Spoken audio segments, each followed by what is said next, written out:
Hello, everyone, and welcome to episode 20 of Macabre Matinee with Craig and Sean.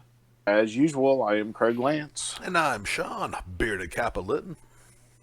How are you doing, Sean? I'm doing okay. We have been having an interesting work week, but beyond that, watching some horror movies, watching some TV, and just chilling.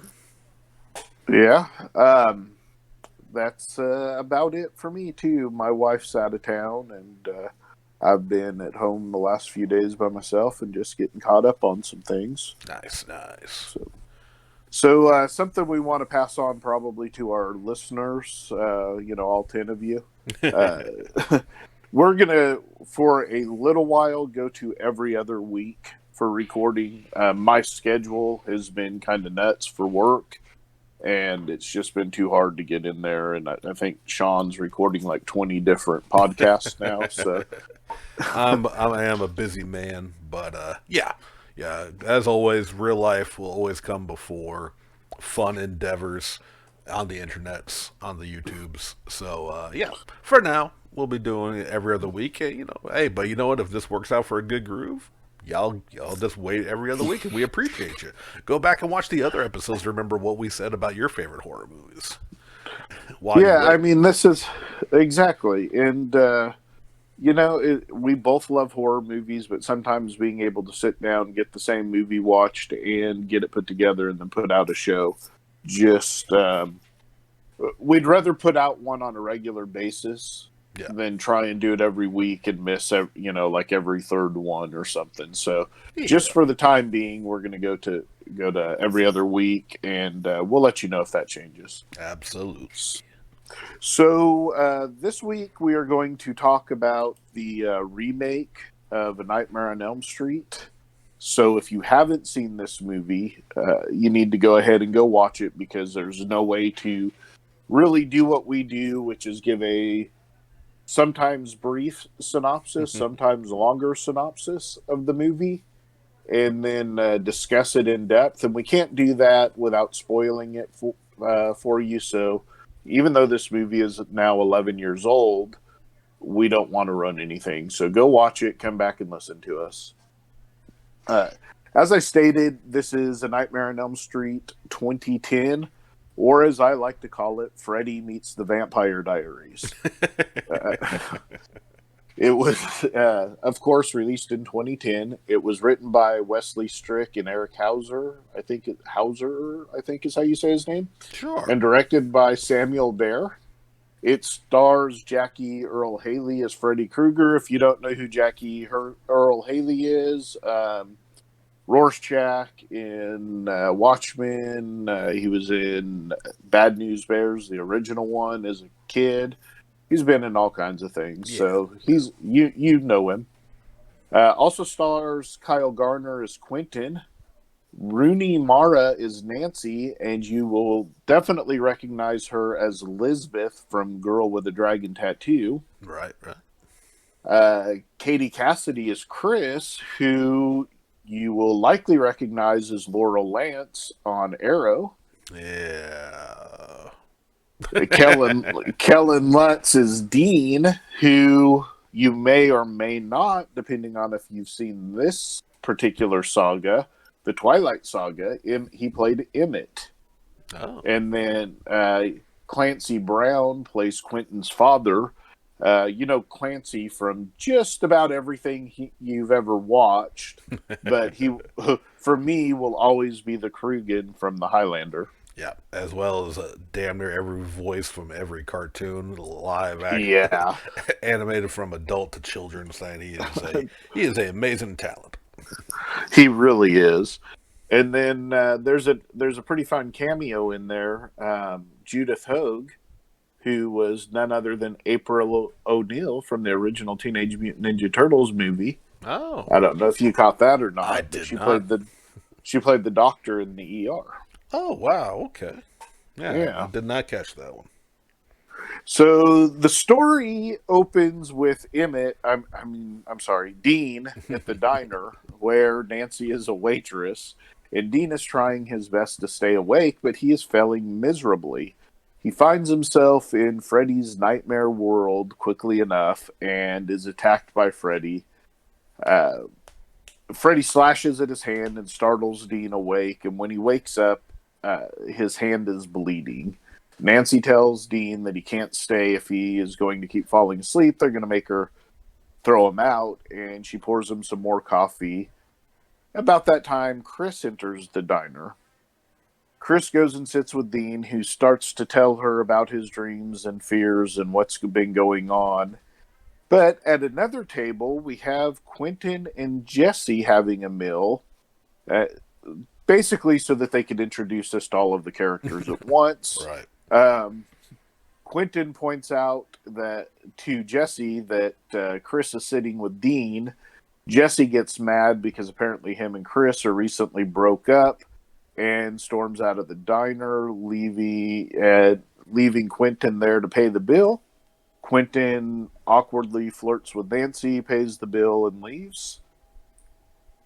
Goes back to Dean and Chris as Dean spills coffee on Chris. When she gets up to clean herself off, he falls back to sleep because, he's been up for 3 days. Right. Chris returns just in time to see him slit his own throat, but the audience, of course, knows it is Freddy. Everyone else in the movie thinks it's a suicide, except for Chris, who actually sees it and doesn't believe that. So at the funeral, Chris notices a picture of her as a child, and she's hanging with Dean in the picture, which is really weird because they didn't know each other until high school. Right. But how when we were 5, do we have a picture of each other? So that night, Chris begins searching her house for information, but finds out soon enough that she is really asleep. Freddy taunts her and tells her, "Remember me," and she wakes up. So the next day at school, she has the typical Nightmare on Elm Street nightmare at high school that happens in, I think, almost every one of the movies, and rushes home only to find out her mom is leaving for a couple of nights. Jesse shows up and apologizes for being an ass and offers to stay with her if it will help her. She accepts, and that night Freddy comes for her. She doesn't survive this time. We'll get to her kill later, I'm sure. Jesse, believing he will be accused of killing her, leaves the scene. Stop me if you've heard any of this before. He is caught by the police and taken to jail, where Freddy takes care of him once in the cell, and he falls asleep. Nancy asks her mom about the connection between her and the other kids that are dying and about Freddy, and her mom lies. Quentin calls Nancy to tell her about Jesse dying, and he comes over to her house and they start searching for clues about their connections. They find a preschool picture with all of them in it. Nancy's mom tells her some more half-truths about the past, indicating that Freddy was a child molester, and that's about as far as she goes. Nancy and Quentin decide to do some more research on their own. Nancy quickly finds out that all the other kids from the preschool are dead. In the meantime, Freddy attacks Quentin while he is at swim practice. In his dream, Quentin sees their parents hunting and killing Freddy, believing that Freddy is trying to tell him that was innocent, which I think is a big problem for a lot of people in this movie, and where they kind of turned off. Yeah. Quentin and Nancy decide to head to the preschool to find out the truth. The truth is that Freddy was as horrible in life as he is in death.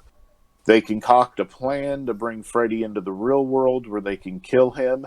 Again, stop me if you've heard this before. Nancy is going to go to sleep, and Quentin will wake her up when she begins struggling.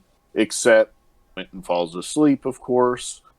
Freddy puts Quentin out of commission pretty quickly and begins his fight with Nancy.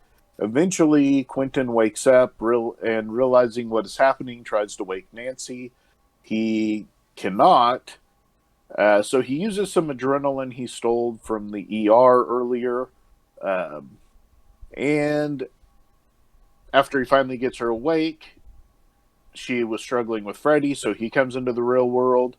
They end up killing Freddy, and that's the end of it.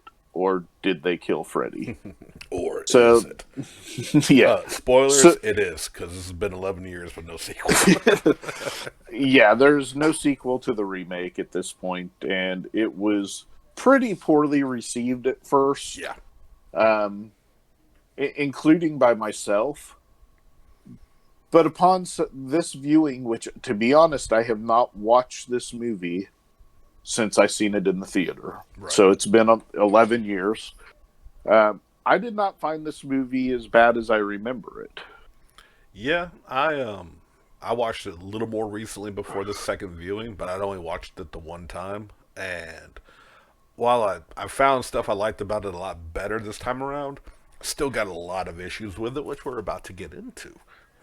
Yeah, let's get into them. Like positives, definitely a return to form for the creepiness, the darkness. Like the opening really showing. I mean, he just went straight into like the child molestation implications and how creepy Right. it is. He's around with the kids. They got that right from the jump. What I like, what I kind of felt like, it's almost like they went too far with some things, and not necessarily like in like the graphicness of it or anything. Like the new makeup design, and they even said they toned it back from going to real burn victims for references and stuff. Right. But I Right. still think it went too far. I think it went a little too realistic, and it lost any. Like, I'm not gonna say he's not scary looking, because obviously he still looks like a burn victim as he should. But Right. it's almost like too inhuman to where you don't really get. I don't know. Just what is this effective Yeah. to me? Burned him so much that he loses a bit of the humanity that you're seeing in Freddy, and Right. makes him a little bit more monsterish. Which can work, except they wanted to keep another aspect of Freddy in this that did not work at all for me. And and upon the second viewing, it's really what clicked me off about what made the whole movie feel off. So okay, so you really take away all human aspects, which would take away a lot of, say, his personality that we got in like the Robert England versions, right? And which later on evolved into almost cartoonish levels, sure, of his personality with the wit. But with this one, they started off with a serious tone, and we got a much monstrous looking Freddy, which can work fine, except they still had him doing one-liners, and to Yeah. me, it did not work with that because he was Well, so, because sorry, go ahead. no, I was going to say, so I felt the same thing, but my thing with it was they almost came off as like dad jokes that only Freddy found amusing. Uh, nah, Include, like the audience just kind of was like, okay, that was kind of a lame joke. You know what I mean? yeah, I mean, and like some of them, like like when she's running down the hallway and it turns into blood. That's horrific. That would be terrifying. And then he walks over. That's what I call a wet dream. And it's not only is it a bad dad joke, it's delivered flat with no like why if and I get that they were trying to make it more serious, but Yeah. and maybe they were going for the whole like you said creepy dad molester trying to find humor that only he finds funny. It to me it just that was one of the big failings of this movie is if that's what they're trying to get across, it didn't come across that way. If they were still trying to keep Freddy's traditional one-liner humor going, it also didn't work with the tone they had already set up and the character because Jackie Earle Haley played like once he became Freddy is very deadpan, very murderous, which is fine. But then you shouldn't be cracking Right. one-liners, in my opinion. Yeah. So I can see how that can certainly be a turnoff. For me, it didn't bother me because I felt like it was, like I said, it was kind of this, he's telling these one liners thinking he's funny. Right.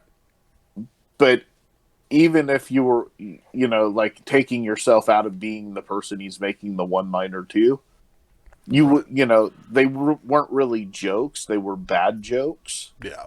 And which I think was intentional, but I can certainly see that it probably didn't play out right Yeah. to a lot of people. and it just And yeah, that's a fair criticism of it for sure. right, yeah, it didn't hit home for me, and maybe because we had Yeah, just watched the decline of Freddy's character through the original right, movie series, and at the one liners, and again, like they could have kept a lot of it and just made him maybe a bit more of like that sadistic playfulness, like the early Freddy with his one-liners.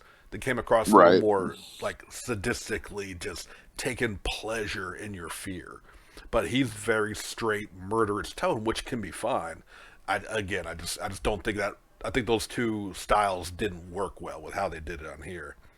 Uh, they did homages, which was good, of course, like and with enough original stuff too, which is what we always talk about. Remakes are very tough to do Yeah, because either you take it too far away from the source material and no one likes it, or you're just making shot for shot remake, and then it's like, why was this even done?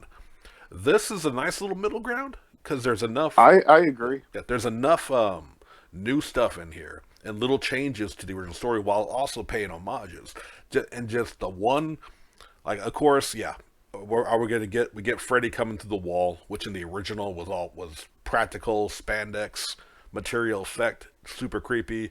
We get the mid 2000s CG, which doesn't necessarily hold Yeah. up to the standard, but it's an iconic image, and they recreated it. But one of it really angered me. No, which one really got you? The ceiling kill.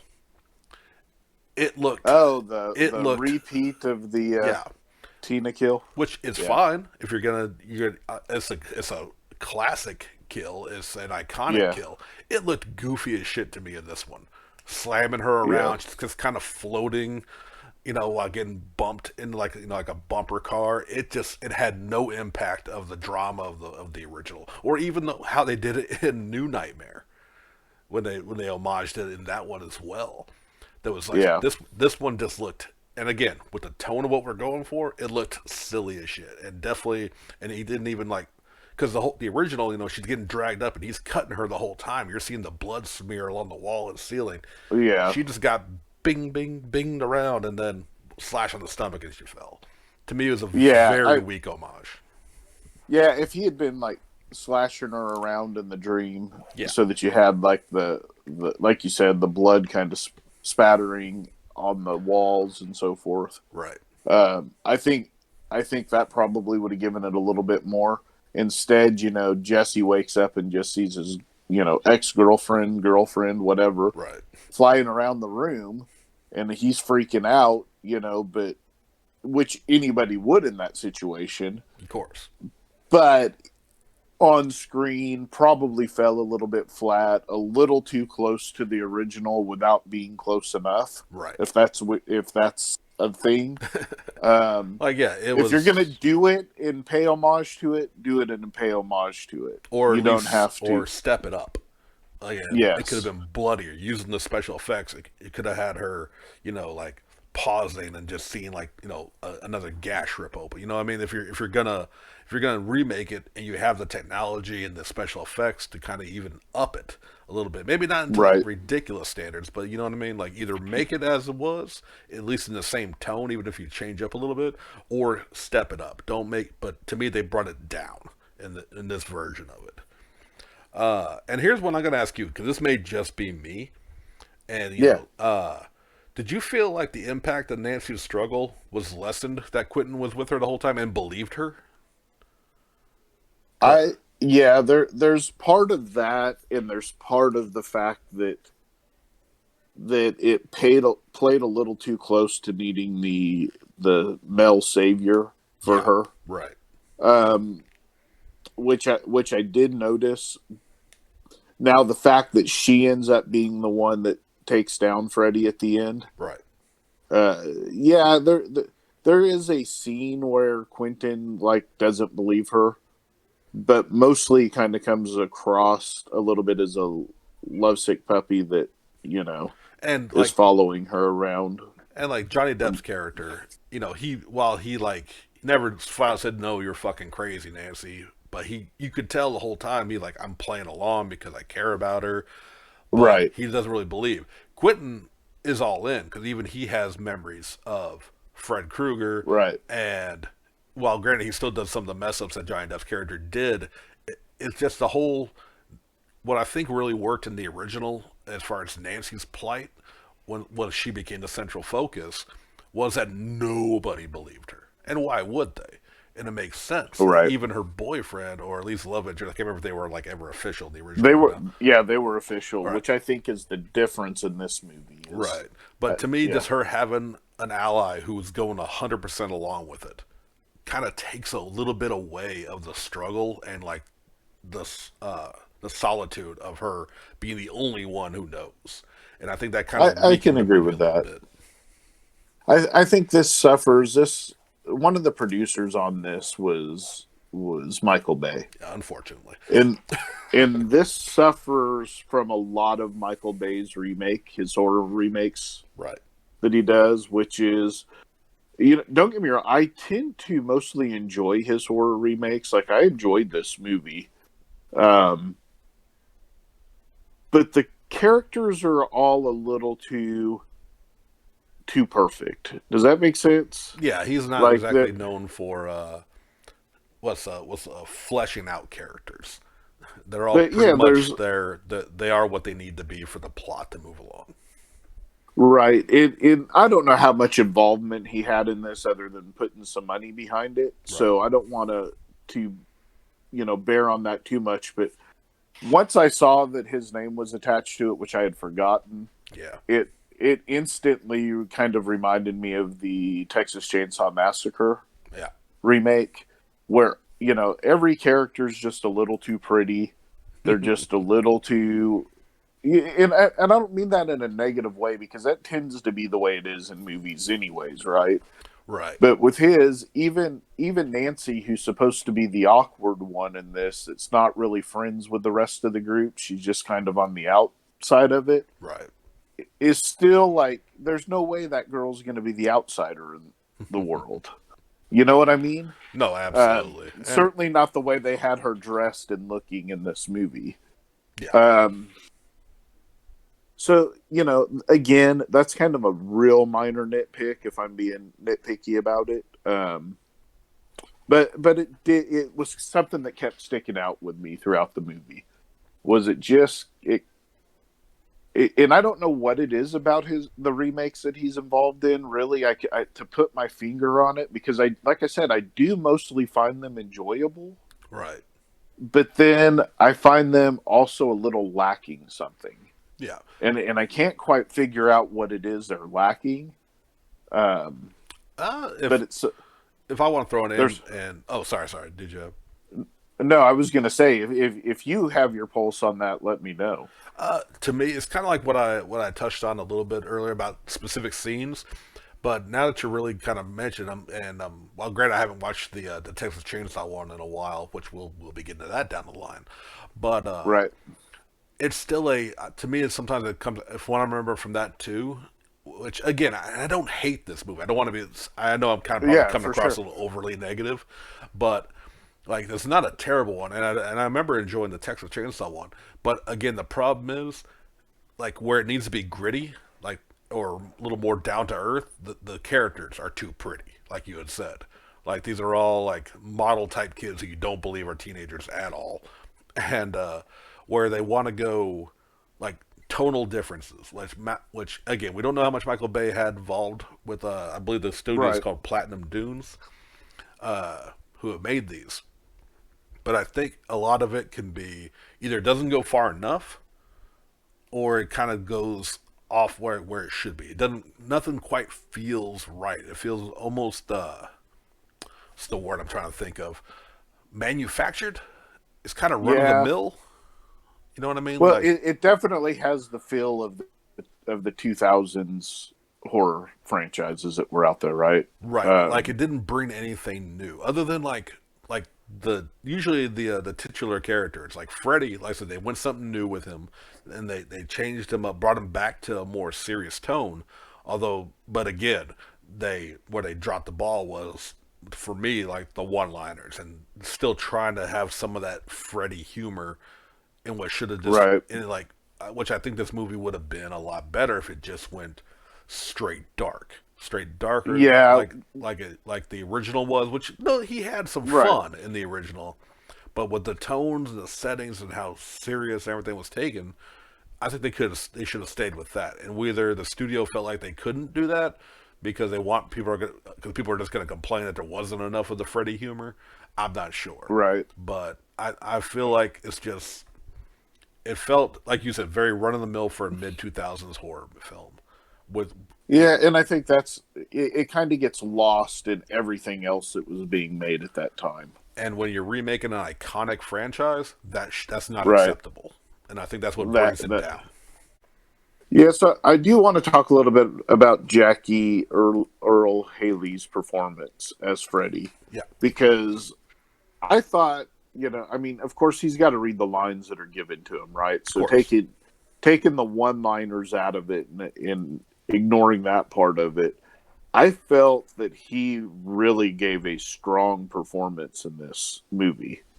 Um, I felt he was very, very dark as Freddy when he needed to be, Yeah, um, which was throughout most of the movie. When they showed his backstory when he was still human, he played that very well as a guy that knows he's done some wrong and he's about to pay. right. I thought he played that part really well too. I agree with you 100% that the makeup was it just took some of the humanity out, which is weird when you're talking about somebody like Freddy, but I think that's what makes Freddy scary. Yeah, I agree with. Yeah, that's a good way to put that. Because to remind that he still has like his old tendencies. The humanity of him is still in there, even though he's become a monstrous demon. I think that's what worked in the originals. Yeah, so it's not Haley's performance that caused a problem. No, not at all. It's kind of the direction that, because they made it feel like it was a revenge movie, which at the heart of the Friday the 13th, the Nightmare on Elm Street movies, they are about revenge. But the way they made this play out, it made you think for about a quarter of the movie, maybe a half of the movie, Right. was that he had been accused of something he didn't actually do because he was just a little too close to the kids. Yeah. Um, you know, it, I'll add a little. I don't want to. Oh, I don't want to feel for the villain in this kind of thing. I mean, now granted, you find out that he really is the crap person that you thought, but yeah, but um, also to add on to that a little bit. And granted, by the point that we see him getting burned to death, we know he's a piece of shit. But right, am I crazy, or did the way they film and the way they had him perform, you felt bad for him? Like the way it was right, shot, showing him like almost crying because he knows he's about to die. I think it went again. I think they went a little too much showing that. Like it should have been panic and like he looked regretful, and I don't want that in a movie about a child right, molesting murderer who's about to come back and right, continue murdering. So like again, they went just a little too much showing his death. It should have been just more like anger. Not him like crying. Even though like there was a point where I kind of felt like, or were they trying to show him being, which obviously, if you're doing what he did to children, you're not mentally stable to begin with. But like, I don't know, mentally slow or something like that. There was a so element of pity to his character. I think they were trying to come across, and that does not work for Freddy. yeah, so I agree with that. Like, they're trying to make you feel for a pedophile. Yeah, Now, in this series, at least, or in this remake, at least, they did not ever accuse him of killing a kid. As oh, true.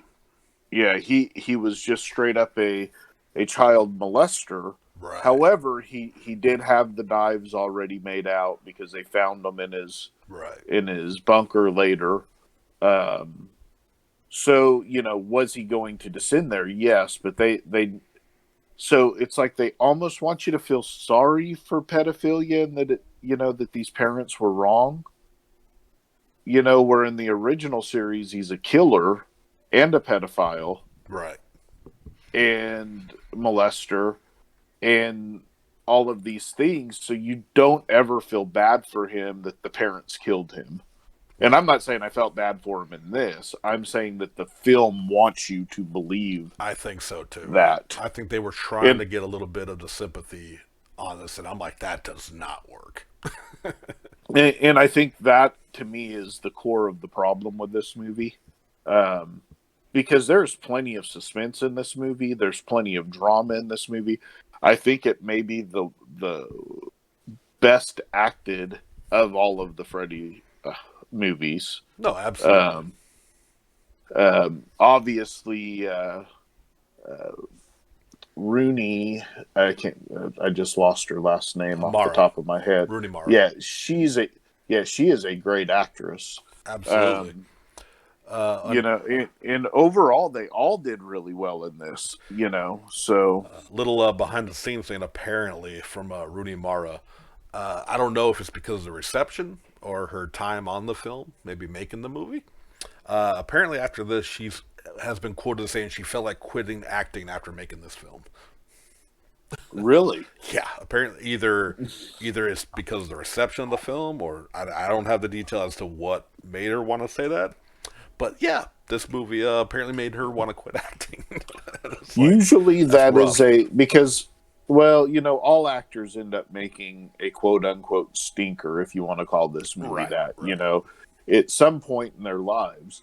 Usually, when they say that, it's because of a bad environment on set. And that's what I would more attribute because she's a professional. I mean, Right, I'm sure it was that. I had to make note of that because again, yeah, the Girl with the Dragon Tattoo trilogy is an amazing film, right. and like she's done very well with that.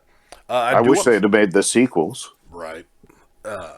Well, and that's what I mean. Like I thought she did a very good job in the remake. But anyway, that's whole other movies to talk, which aren't Right. horror.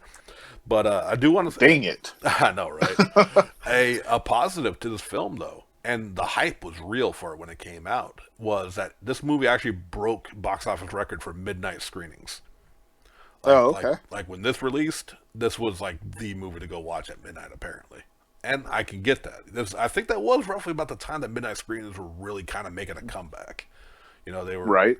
and a horror movie, an iconic movie franchise, 100% makes Right. sense. So, and like I said, it made money. Like I don't think it was a financial failure. I just think it was a critical failure of a film, which is also this was Platinum Dune's last horror remake, supposedly. I mean, again, they haven't made one since 2010. So this also may have killed Michael Bay's horror remaking for now.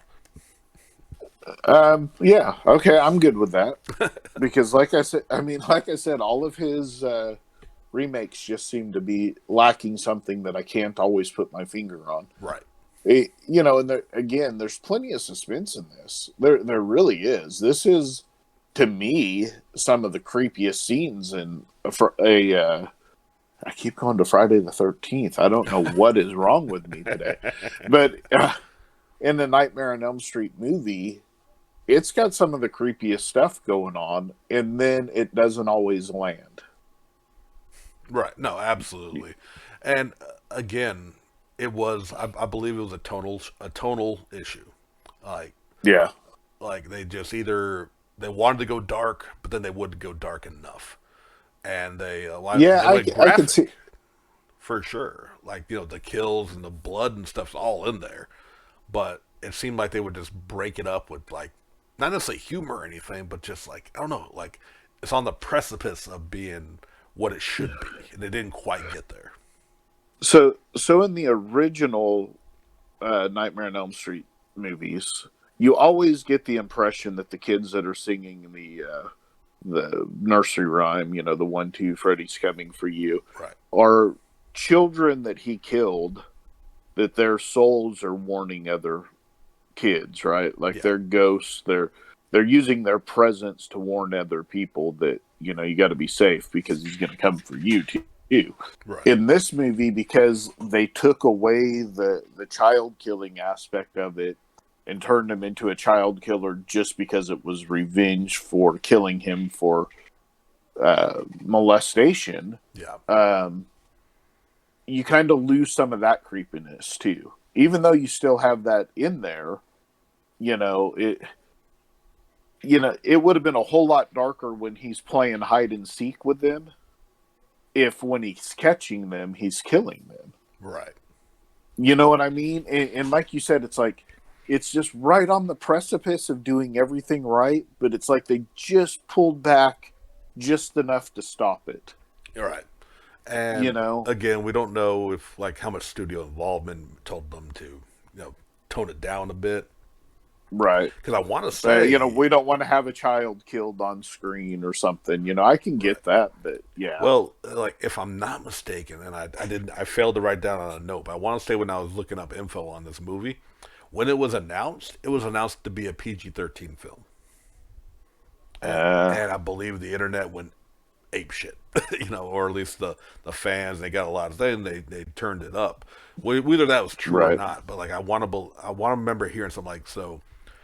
To me, it felt like if that is the case, it kind of explains some of the stuff because, like, again, it just didn't quite go where it needed to go, and maybe that was a hesitant studio because maybe Texas Chainsaw didn't do as well as they had hoped, and or Friday the 13th, which I both believe came first before this one. I believe so as well. So yeah, because this was the last one they did. Yeah. So yeah, so maybe that's it. But is it with like okay, like taking away, comparing it to the original, comparing to what we would have liked to have seen?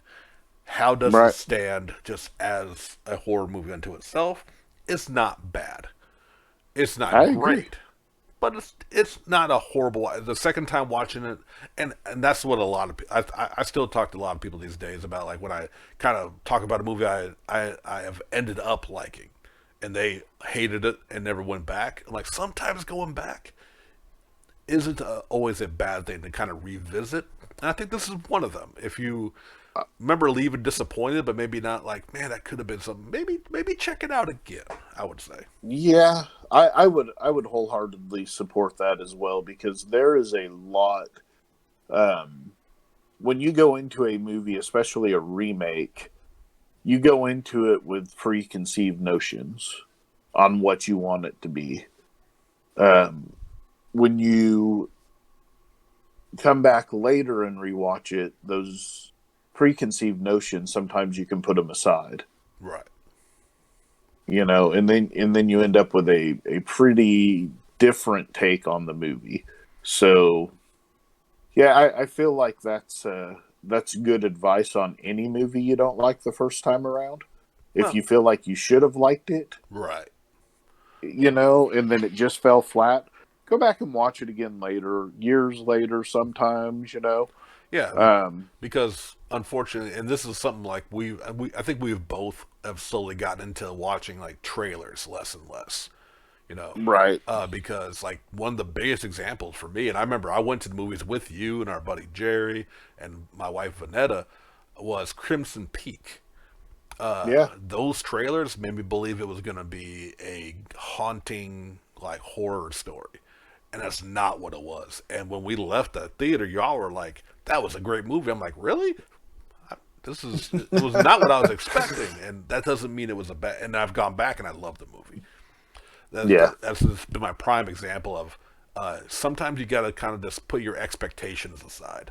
And I think like any remake of any iconic franchise is going to be rough, and I acknowledge that. And I try my damnedest when looking at them analytically to kind of just take it for what it is. And when you can just kind of forget the original and watch this movie for a mid 2000s horror film, it's not the worst out there. It's just it does have the weight of the original audit, and it has that feeling of man, if they just took one more step, it could have been really good. That is my take on the whole movie. It's a 9 as far as where they have it turned up to. Right. But at times, if they had turned it to 10, and I'm not even talking about for the whole movie, if they had just turned it to a 10 at certain points, this movie would be a whole lot better. Absolutely. So we talked about a kill that didn't sit well with you. Yeah. Yeah. Do you have one that was your favorite kill? I do because it Yeah. is the one thing that I actually liked better in this film than the original. Okay. That is the mother's death at the very end. Yeah. Busting through the You mirror, liked it better. busting through the mirror, putting his glove through her face, and dragging Yeah, her that in was pretty there. great. Much better than yanking her somehow through the window in the Little door. bitty window. Yeah, I liked it better. And don't get wrong, like most of the kills, there's just nothing. None of them really jumped out at me, but that one did. So, And I could because I so think because I can say I actually like, even if it's not necessarily as iconic or anything because of the silliness of the original one, right, right. as a kill. And honestly, like, yeah, just seeing Nancy screaming as her mom's dragged away, I think it actually had a little bit better impact for the movie we had. So for me, and I agree with all of what you just said. By the way, Right. that the impact was much more, and it came out of nowhere. Even though you're expecting it, Right. it's like, oh well, they're in the house. Is she getting ready to leave with her friends? You know, has it all been a nightmare? And then he just busts through the mirror. So yeah, I agree with that. However, for me, I picked a different kill, Right. and the kill I picked is the one that they actually changed up from the original movie. And I don't remember what the kid's name was in the first one, but in this go round is it's Jesse. Mm-hmm. And when he's in jail in the original, you know, Freddy Oh, yeah. strangles him and he hangs himself. In this one, Freddy rips his heart out, Right. and then in one of the one liners that actually works in this movie, he looks at him and he says, "You know, when somebody's heart's removed, they live for 7 more minutes. We still have 6 minutes of playtime." Yeah. It, And you that, know, which was a dark one liner, and it worked. no, yeah, absolutely. I'm glad you brought that up because I forgot to note that down. That is the one, and it's not because it's not really like a one liner to me. Yeah, it's not a It's joke. it's Yeah, just like, that's the kind of dialogue that should have been throughout instead of yeah, a hallway full of blood, which is again creepy enough, and then this is what I call a wet dream. Like shut up, Fred. yeah, yeah. Because that didn't work. But yeah, the creepiness. There is a dark humor to that. You know what I mean? Right. So like, and that's what again they almost had it. They almost had it with this Yeah, film. if they had stuck with that tone for Yeah. all of the kills, it would have been, you know, because the way he's taunting them, it's perfect. Right. Like, remember me, and Yeah. Nancy, you were always my number one, and things like that, you Right. know. If they had stayed on that pace and not that stuff in, it may have kept it enough at a 10. But I think the not having him go a step further when they show him as a human before his death. Yeah. Yeah. That should have I, been. I would have got a different direction on that because it felt yeah, like they were trying to make us sympathetic to him. Again, as we already yeah. covered. Okay, so I think all that's left on this is ranking it and then giving our list of rankings for this series. So Well, what do you rate this, Sean? like through our talks, of course, we're bringing up positives. It always alters it, but I think I still, because it's not quite, I didn't quite enjoy it as much as I did, say, the Friday the 13th remake. And that's not Mm-hmm. just because I'm a bigger fan of the Friday franchise. And I gave that one a 3, I believe. So I'm gonna give this one's it's still a solid 2.5 because it's almost there. And Okay. even if they had ramped it up, it's still like ramping it up still would have left it at a 3 for me, to be honest. But because they didn't quite make it, I'm gonna say 2.5. Okay. And I had 3, and that's where I'm keeping mine because I felt like it was just a little bit above average. It wasn't anything that you haven't seen in any other 2000s, Right. early 2000s movies. Um, in fact, it played into a lot of everything you had already seen in the 2000 movies, Yeah. and it fell short in just a couple of areas. Where it was real close to being a 3.5 or a 4 to me, but just as we talked about, just a little bit off in some places. So it gets a much higher grade than I would have originally expected. But so let's give our grades. So probably to the surprise of no one that's listened to this, um, coming in dead last is Freddy's Dead, The Final Nightmare. What? What? Coming in at seventh place is The Dream Child. Yeah, that tracks. Coming in at sixth place is Nightmare on Elm Street 2, Freddy's Revenge. Yeah, yeah. So now we get to an interesting part where we have, what were we at there? 6, 5, and 4 come in together as a tie. Right. And that is Wes Craven's New Nightmare and A Nightmare on Elm Street 2010. Okay. So they come in about the same, and I can see that. Yeah.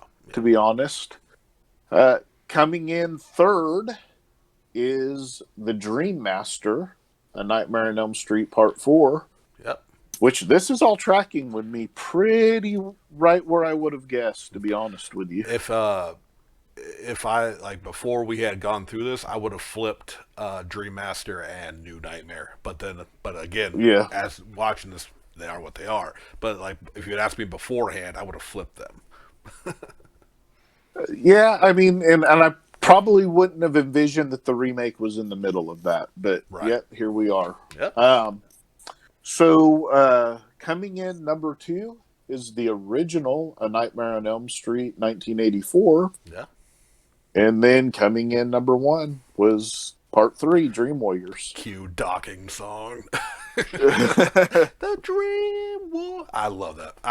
That 100% tracks and I know like for horror movie purists will probably just like say we're hacks that we that any movie beat in this franchise beat the original, but you gotta love 3.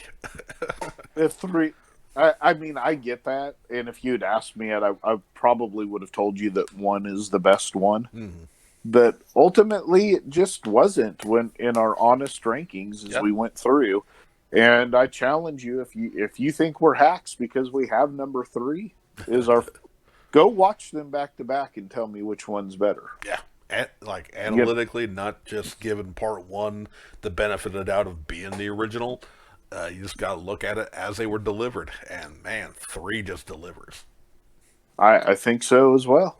I did want to point out one thing that I just read. In 2019, it was reported that Wes Craven got the rights back to the series. Oh. And so, so they're looking at resurrecting the series as either a new film or a possible HBO Max series. So interesting. Okay. Yeah, so that is out there. Our next episode will be the Versus movie, Freddy versus Jason. Yeah. Which will wrap up these 2 series for us, and then we're going to look forward to moving on to some other things. Yeah. And I don't know that we've decided quite yet. We do know we're not going to jump into another series just yet. Right. We're going to do some, or if we do a series, it may be like a 1 or 2 movie series. Right. Either some short ones or some one-offs that kind of take a break before we get into another 5+ movie franchise. Yeah. Give y'all and a I guess break. technically, a 1 movie cannot be a series. So 2 or 3 movie series, I guess, would be more accurate. Right. We may do some theme stuff for a minute, like some vampire stuff or werewolf or things like that. Right. But I think we may stay away from a series. There is a new movie that dropped this weekend, Spiral, which is the next Jigsaw movie from the Saw franchise. Hit the theaters this weekend. I didn't suggest that to you because I didn't want to jump into the Saw series just yet. Right. But we have talked about making exceptions, even if it's part of the Right. franchise, when a new movie drops, so we could give thoughts for people who might be curious what we think. For sure. So we'll just note it down whenever we get to, like, say, the Saw series. We'll keep our thought on that one for analyzing the entire franchise. Absolutely. So we did skip it this time around. Part of that is the fact that the theaters just opened back up, and Right. I don't know how comfortable I am sitting in a theater just yet. Yeah. I'm close, but um, that's a different kind of horror. Right. So yeah, we'll stay tuned. If you have suggestions, reach out to us and let us know. Not that we don't have ideas. We certainly have an idea where we're going. We just Yeah. we will certainly take suggestions. If you're wanting us to review something, let us know. Yeah, especially if you have any maybe lesser known one-off films. Like, it's very hard with horror movies because they all inevitably turn into franchises. But I know there's stuff that we're not thinking of from, like, say, like the 70s had a lot of little one-off horror films. And if you know like some cult classic out there, hey, if we can find it, recommend it, maybe we'll review it, man. Just hit us up in the comments. And Yeah. as always, like, comment, subscribe, share, all that good stuff. As we said, we will be doing every other week from now on. So if you just need your Macabre Matinee fix, feel free to go back and look at our reviews and see if, maybe you missed one, or if you wouldn't checked it out. See if you agree with what we said. But that's going to do it for today. We'll catch y'all next time. See you in a couple weeks.